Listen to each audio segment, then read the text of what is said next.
তবে এই জমিনে কোনো বিশৃঙ্খলা নয়। যদি আগামীতে ইসলামের রাজ এই দেশে কায়েম হয়, রংপুরের মধ্যে কায়েম হলে প্রথম ভাবে যুবক ভাইরা, ঠিক কিনা বলো? এই রংপুরের যুবকরা অত্যন্ত মেধাবী, সাহসী, এরা বুলেটের সামনে যে সিনাকে টান করতে পারে যুবক ভাইরা। তবে আমার একটা বিশ্বাস আছে রংপুরের ব্যাপারে, যতক্ষণ পর্যন্ত দোয়া না হবে রংপুরের কোন যুবক, কোন মুরব্বী আল্লাহর জমিনকে ছাড়তে পারবে না। রাজি আছেন তো? যদি কেউ উঠেও যায় ও লুঙ্গি টাইনা ধরে বসাই দেবে, সাবধান খুলে যেন না যায়, নরমালি জাস্ট বসাই দিবেন, ঠিক আছে ইনশাআল্লাহ? আল্লাহ আমাদের সবাইকে শেষ পর্যন্ত এই মাহফিলে থাকার তৌফিক দান করুক। আমরা সকলেই একবার মন খুলে পড়ছি আমিন। আমার অনেক প্রিয় মায়েরা বোনেরা আজকে মাহফিলে আসছেন, প্রত্যেকটা মা বোনের জন্য আমি দিল থেকে হৃদয় খুলে দোয়া করি, আল্লাহ আমার প্রত্যেকটা মা বোনকে আম্মা জান খাদিজা রাদিয়াল্লাহু তাআলা আনহার চরিত্রে চরিত্রবান হওয়ার তৌফিক দান করুক। আমরা সকলেই একবার পড়ছি আমিন।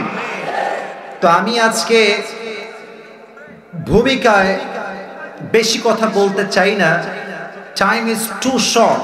অল্প সময় আমাকে এমন কিছু কথা বলতে হবে যেটা দেশ এবং জাতির কল্যাণে আসে। আমি যেই কথাগুলো বলবো that will be very constructive, খুবই গঠনমূলক কথা বলার ট্রাই আমি বেস্ট লেভেল থেকে করব। বাট আমি একটা আবদার রাখতে চাই, কেউ আলোচনার সময় নিজের ফোন বের করে বিশৃঙ্খলা করবেন না। এখানে অনেক যুবক এসে টিকটক ভিডিও বানায়, না ঠিক বলতে হবে না, আমি যেটা বলি সেটা বোঝেন। এই মাহফিলটা বিশৃঙ্খলার জায়গা নয়। আর আমাকে হয়তো অনেকেই ফেসবুকে ইউটিউবে আজীবন দেখেছেন, ভাই আজকে মোবাইল ফোনে ভিডিও করার দিন নয়, আজকে সরাসরি দেখার দিন। So please right now turn off your phone, সবাই টার্ন অফ ইউর ফোন, ফোনটা অফ রাখেন। আমি যা বলি দ্যাটস মোস্ট ইম্পর্টেন্ট, ঠিক কিনা বলো? ভিডিও ইম্পর্টেন্ট নয়, মোবাইল ফোনটা অফ রেখে আমি যা বলি সেই কথাগুলো বোঝার চেষ্টা করেন। এটা রংপুরের মাটি, এটা ইতিহাস সৃষ্টি করে একটা মাটি যুবক ভাইরা। আজকে যে আমরা স্বাধীনতার গন্ধ পাচ্ছি আমাদের এই দেশে, এর প্রথম সূচনা শুরু হয়েছিল রংপুরের মাটি থেকে। শহীদ আবু সাইদ রক্ত দিয়েছে রংপুরের মাটি থেকে, জীবন দিয়ে শহীদ হয়ে প্রমাণ করেছে রংপুরের সন্তান সব কাপুরুষের সন্তান নয়, এরা সব বীর পুরুষের সন্তানগুলো আমার সন্তান। অতএব এই জমিনে কোনো বিশৃঙ্খলা নয়।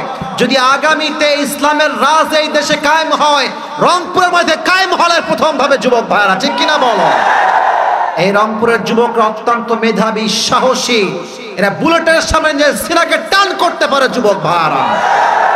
এটা সেই রংপুরের মাটি। অতএব কোনো বিশৃঙ্খলা চাই না, কোনো ডানবাম চাই না। হ্যাঁ, যদি আমার কোনো কথা আউট অফ কোরআন অথবা হাদিস হয়, প্লিজ কাউন্টার মি। আপনি আমাকে বলেন হুজুর আপনার কথা ভুল হয়েছে, দাঁড়িয়ে যান, লিখে দেন। তবে হ্যাঁ, যদি আমার কথা কোরআন থেকে হয়, হাদিস থেকে হয়, আপনি শেষ পর্যন্ত বসে থাকতে বাধ্য, ঠিক কিনা বলেন? আমি কোনো কথা ভূমিকায় বেশি বলতে চাই না, তাকবীর দিয়ে মূল আলোচনায় ফিরে যেতে চাই, because time is too short. 12টা প্রায় বাজতে গেল ভাব। অন্তত একটা পর্যন্ত থাকবেন তো? হ্যাঁ হ্যাঁ হ্যাঁ, সোনামণি চুপ থাকো। আবেগ না, বিবেক দিয়ে কাজ করতে হবে। রাজি আছেন তো ইনশাআল্লাহ? আমরা দেখেছি 5 আগস্টের আগে মাহফিলে একটু ডানবাম কথা বললেই রাজাকার। এখানে অনেক মাহফিল এরকমও হয়েছে স্টেজ থেকেই বক্তা গ্রেফতার। কারণ কি? আমার বাপের বিরুদ্ধে যে বলবে সেই রাজাকার, কোনো দলিল লাগবে। আচ্ছা, আপনারা সবাই দেলোয়ার হোসেন সাইদি হুজুরের নাম শুনেছেন না? আপনারা দেখবেন উনি খুব তেজ দীপ্ত ইমানি কথা বলতেন। আমরা আমাদের দেশে দেখেছি কিছু হইলে আমাদের গালি দেওয়া হয় মৌলবাদী। কি বাদী? তো উনি বলতেন যে আমাদেরকে মৌলবাদী বললে আমরা রাগ করি না, আমরা খুশি হই। এর কারণ আমি ব্যাখ্যা করি, আগে আবেগে ঠিক বেঠিক বলবেন না, বুঝে ঠিক বলবেন। মৌলবাদী এই শব্দ আসছে মূল থেকে। কি থেকে? আরে ভাই কথা কোন, কি থেকে? মূল কি? মূল হচ্ছে আল্লাহ, মূল হচ্ছে তার রসুল।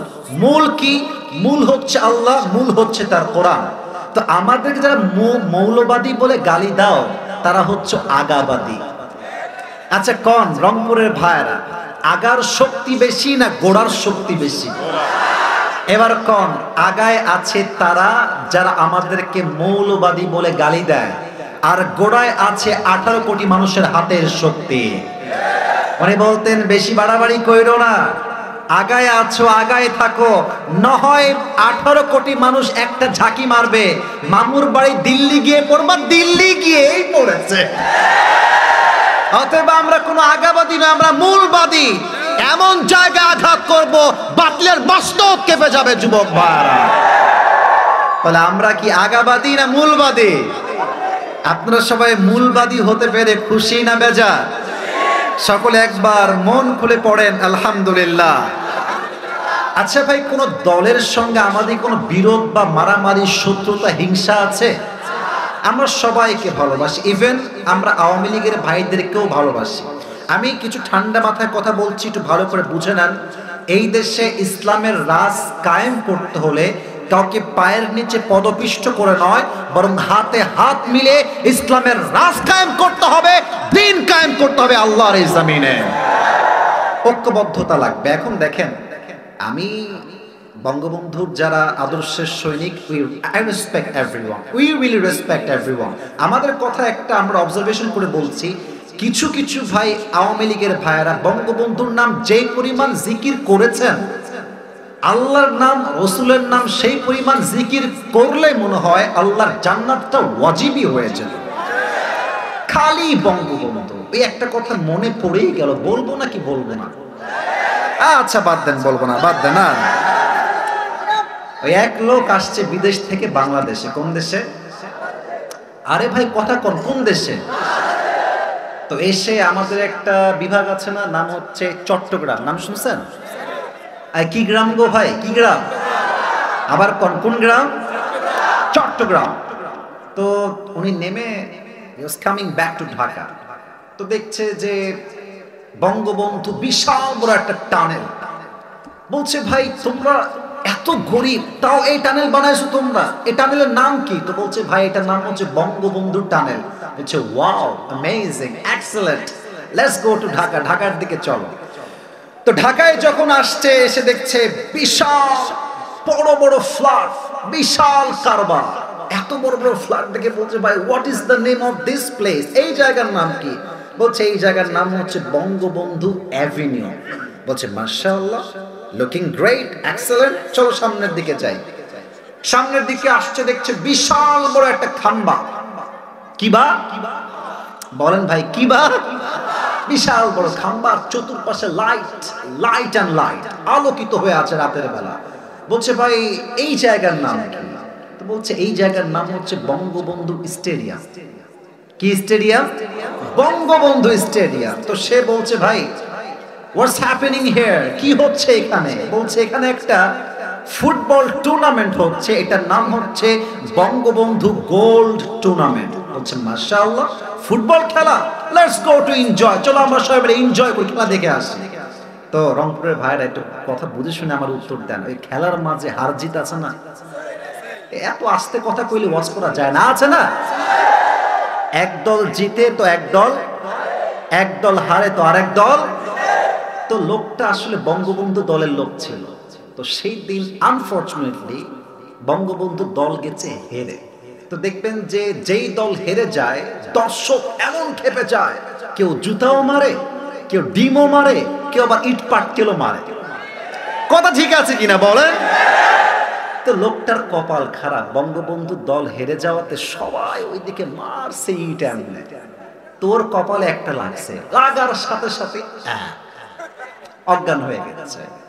2 ঘন্টা কোনো সেন্স নাই, একদম 2 ঘন্টা পরে চোখ খুলেছে, আরে ইয়ার মে কাহা হু, আমি কোথায়? পাশ থেকে একজন বলছে ভাই আপনি এখন আছেন বঙ্গবন্ধু হসপিটাল। ওই লোকটা বঙ্গবন্ধুর নাম শুনতে শুনতে একটা ভয়ঙ্কর অবস্থা, বলছে ভাই আল্লাহর রাস্তে মাপ চাই, এরপর তোমরা আমাকে বঙ্গবন্ধু কবরস্থানে নিয়ে যাইও না। তার মানে এটাই আমাদের শিক্ষা, এই দেশে আমাদের মাথার উপরে জাতির পিতা তার নামটা চাপায়ে দেওয়া হয়েছিল যুবক ভাইরা। আমি বলি, let me talk, let me finish my speech. আমি রংপুরের এই মাটিতে আজকে ওপেনলি ডিক্লেয়ার দিয়ে বলছি, জাতির পিতা কোনো বঙ্গবন্ধুর নাম নয়, মুসলমানদের জাতির পিতা ইব্রাহিম আলাইহিস সালাম।